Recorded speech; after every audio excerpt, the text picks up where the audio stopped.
Samedi, on est en route, moi et mon Normand du bonheur. Mon Normand du bonheur. On s'en va, ça fait longtemps qu'on n'avait pas fait ça. On s'en va voir, on se fait une journée, on s'en va voir des galeries. On va faire une ou deux galeries. On va aller voir un petit peu d'art, ça va m'inspirer. Ça va être cool ça. Quelle galerie qu'on va? Chez Simon Blais et puis on s'en va chez Carte Blanche, je pense qu'on va. On va chez Simon Blais et après ça, on s'en va chez Carte Blanche. Ah, le loyer aussi. Le loyer? Le loyer, surtout chez le loyer. Puis on s'en va surtout chez le Royer. Puis après ça, on s'en va chez Winners.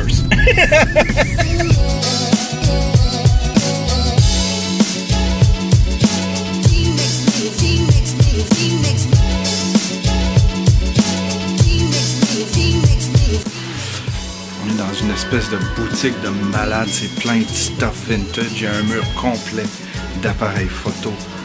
Ah, je capote. Regardez ça.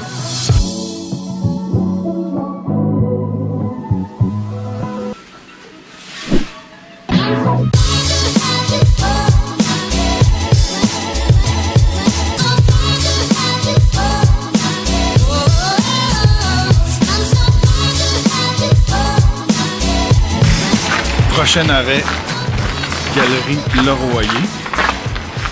On est tout juste arrivé.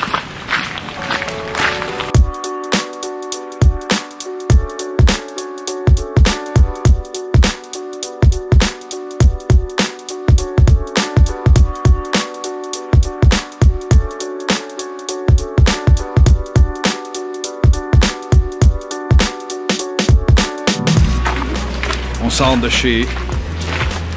sort de chez... C'était quoi l'autre avant? Le Royer. On sort de Le Royer. Là, on s'en va chez Beauchamp.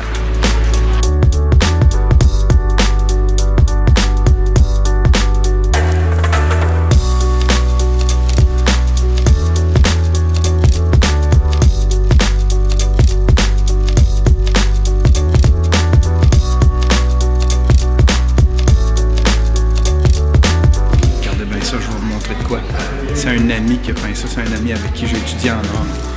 Je pensais pas qu'il était ici, je suis tombé dessus par hasard. Sébastien Larachelle, incroyable. Regardez ça, comment c'est beau.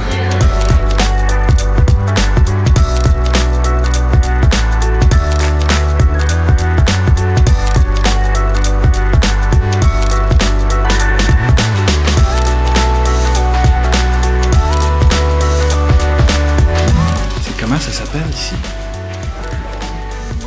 Luxor. On est au Luxor, regardez ça. La partie s'appelle Matali. C'est incroyablement beau.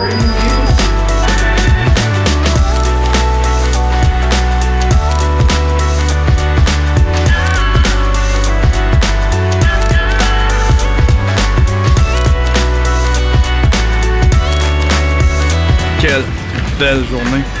Je suis vraiment content. C'est vraiment inspirant. Merci mon amour.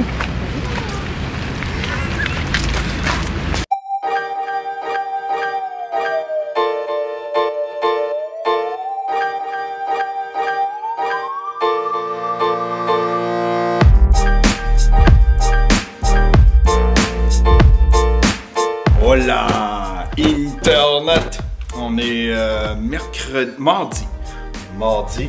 Je suis en train de faire du montage en bas. En fait, pas du montage, j'ai terminé le montage, mais là, je suis en train de mettre en ligne pour les abonnés de Patreon les 2 épisodes de sous-écoute. Il y en a un qui a chié cette nuit. Faut que je fasse le montage le jour, puis le soir, faut que j'exporte ça dans un gros fichier MP4. Puis il y a un des deux qui a comme pas fonctionné comme faut. Fait que là, faut que je le refasse. Faut que je le ressorte. Puis on va mettre ça en ligne probablement cette nuit. Fait que, mais les abonnés de Patreon vont quand même avoir au moins un épisode. Puis ils vont peut-être avoir l'épisode audio. C'était 2 enregistrements bien le fun. C'était Le premier épisode, c'était Arnaud Soli avec Julien Corriveau des Appendices. Super bon épisode, Julien Corriveau qui m'a bien impressionné. J'ai tout le temps des rôles de gêné puis de pogné, mais il est vraiment allumé ce gars-là. Il est vraiment le fun, puis il a une belle répartie. Ça a donné un super bon show. Arnaud Soli, il déçoit jamais. Deuxième show, c'était avec, Michel Mambara et puis Julien Tremblay. Julien Tremblay, qu'on avait fait venir pour qu'il raconte un petit peu son histoire du Facebook Live. Puis en fin de compte, il n'a pas réussi à placer un mot. Michel Mambara avait tellement à dire. C'est un gars avec toutes sortes de récits, puis il a eu une vie assez tumultueuse. Il a beaucoup à raconter. Fait que c'était bien intéressant, c'était bien drôle aussi. Michel Mambara, il était... aussi, tu sais, je veux pas faire de mauvais jeu de mots, je veux pas... mais en tout cas, il y avait une belle folie. Il y avait une belle folie.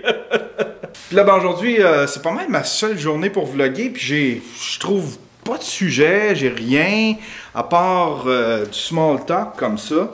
Hier, j'ai fait... Ah, c'était intéressant, ça, c'était le fun. Hier, j'ai fait une toile. C'était une toile que je pourrais qualifier de collaborative. Regardez ça. C'est une belle toile, c'est Batman avec une balançoire dans la tête. Puis un signe, une espèce de bat-signal avec un check engine. J'ai commencé à faire ça. J'ai fait un YouTube live. Je me suis mis live sur YouTube pour peindre. Et puis j'étais bloqué sur certaines idées. Je sais pas, j'avais cette image-là d'un trou dans la tête, mais pas un trou qui saigne, là. C'était juste quelque chose d'un peu style Magritte. Puis c'est le monde dans la chatroom qui ont commencé à me fournir puis à me nourrir d'idées. C'est eux autres qui ont trouvé l'idée de la balançoire dans la tête. Et puis le check engine dans le... Ici. Le check engine dans le bat-signal. Fait que ça, c'était bien cool. Je vais en faire plus souvent des choses comme ça. Je me suis bien amusé. Puis en plus, je suis super inspiré, je suis super motivé. J'ai le goût de peindre, j'ai pas... on dirait que ça m'a enlevé... ça arrive tout le temps, ça. Je sais pas pourquoi j'ai ça, mais j'ai comme une espèce de peur de mes toiles. Je m'en vais m'acheter des toiles. Ah, j'ai le nez qui coule en plus.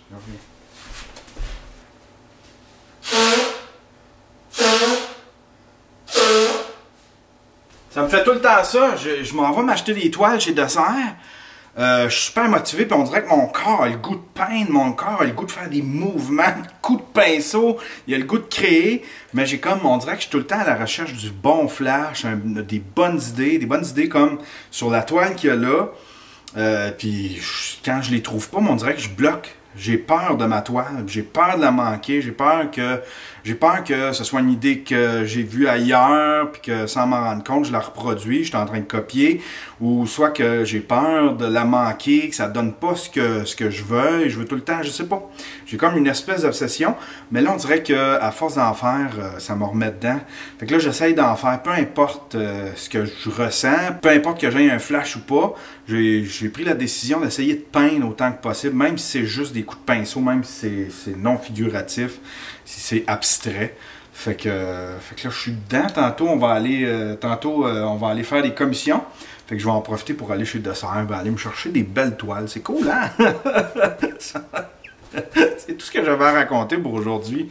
Ah, quelle vie plate, pareil. Quelle vie plate. C'est pas plate pour moi, mais c'est plate pour vous autres.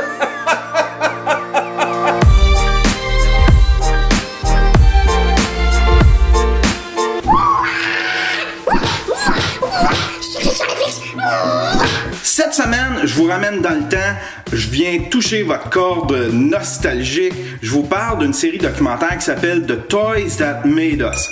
Ça raconte l'histoire de 4 franchises, de 4 jouets qui ont marqué notre histoire, de 4 séries de jouets qui ont marqué notre histoire. Le premier épisode va raconter l'histoire des figurines de Star Wars, toute la série, toutes les bebelles, les vaisseaux, tout ça. Comment tout ça est venu à jour, comment Lucas a réussi à avoir cette espèce de deal complètement malade qui l'a rendu multimilliardaire.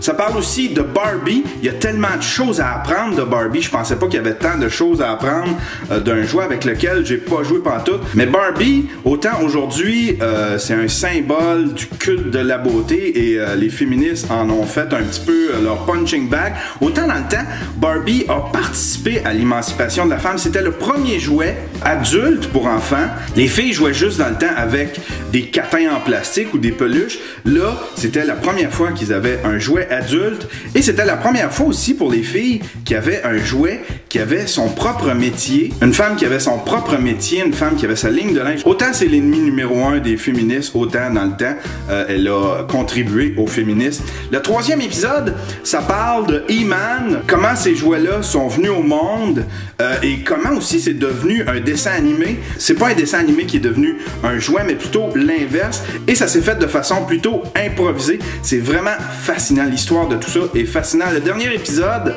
ça raconte l'histoire des G.I. Joe, comment G.I. Joe a influencé les jeunes garçons dans leur jeunesse, comment aussi les époques ont influencé les jouets de G.I. Joe, comment la guerre, comment le cynisme face à la guerre a fait que G.I. Joe a dû se transformer.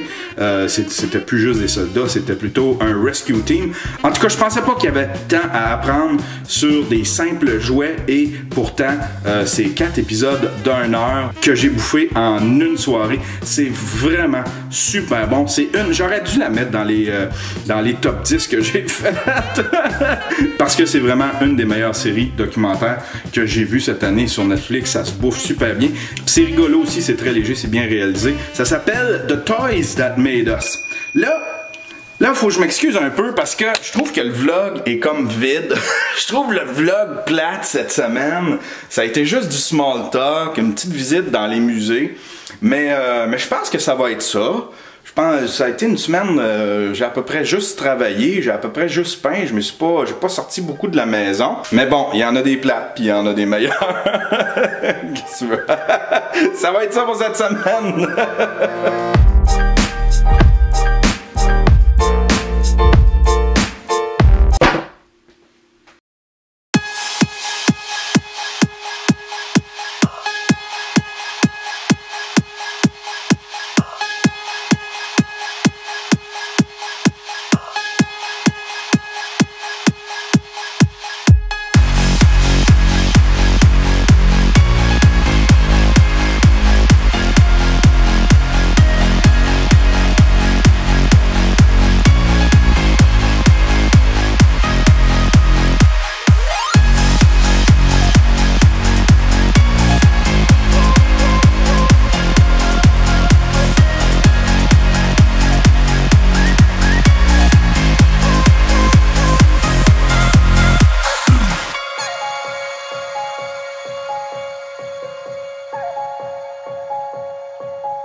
c'était la première fois aussi pour les filles qu'on avait un jouet qui avait son propre métier, Barbie. Et c'était la première fois, et c'était la première fois aussi pour les filles, et c'était la première fois aussi pour les filles qu'on leur...